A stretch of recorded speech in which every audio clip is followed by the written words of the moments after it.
My name is Rachel. I'm 42 years old, a mother and a widow for the last 3 years. My husband Adam passed away after a long battle with cancer. Since then, life has been heavy, emotionally, physically, and even spiritually. After his death, I hired a live-in maid to help me manage the household.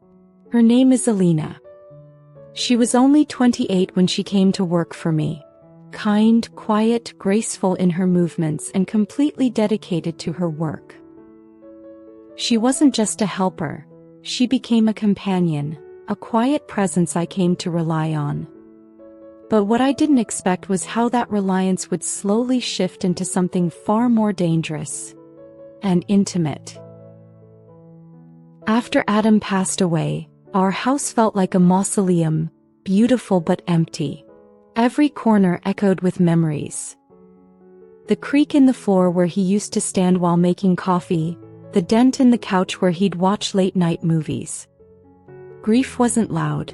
It was quiet. It settled into my skin like dust, unseen but ever-present. I spent the first year pretending I was okay. I hosted book clubs I didn't care about. I forced myself to join online yoga classes. But behind closed doors, I cried over dinner and drank too much wine at night. I needed help.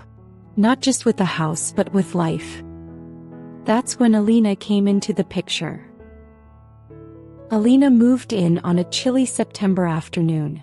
She was polite, professional, and almost too quiet. She never overstepped. She didn't pry.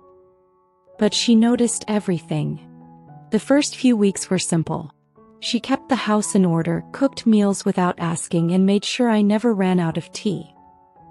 She even began placing tiny vases with fresh flowers around the house, my favorite lilies and roses. Though I never told her my preferences. She paid attention in a way no one else had in years. I began to feel seen, and I didn't realize how much I needed that. One evening I came home from the store and found her rearranging the bookshelf. She looked up at me, smiling faintly, and said, "You read a lot of love stories." I laughed. I used to believe in them. She tilted her head, then said quietly, "Maybe love comes in ways we don't expect." I brushed it off, but her words lingered.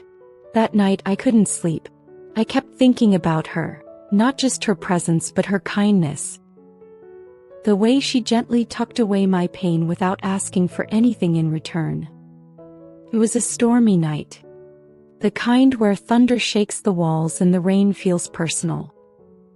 I had just finished a bottle of wine and sat curled on the couch, hugging Adam's old sweater. Alina appeared in the doorway, wrapped in a shawl. "Would you like some tea?" she asked. I nodded. She returned minutes later, setting the cup down gently and sitting beside me.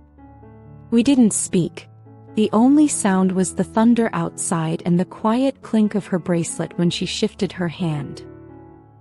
Then I felt it, her hand on mine. Warm, steady, reassuring. I looked at her. Her eyes weren't just kind. They were longing. I leaned in without thinking. Our lips brushed. Unsure. But in that moment, it was like the silence in my heart cracked open. For the first time in years, I felt alive. The following weeks were a blur of cautious touches, late-night conversations, and whispered words. We never spoke about what it meant. We just needed each other. It wasn't about labels. It was about feeling something again. But as the intimacy grew, so did the guilt.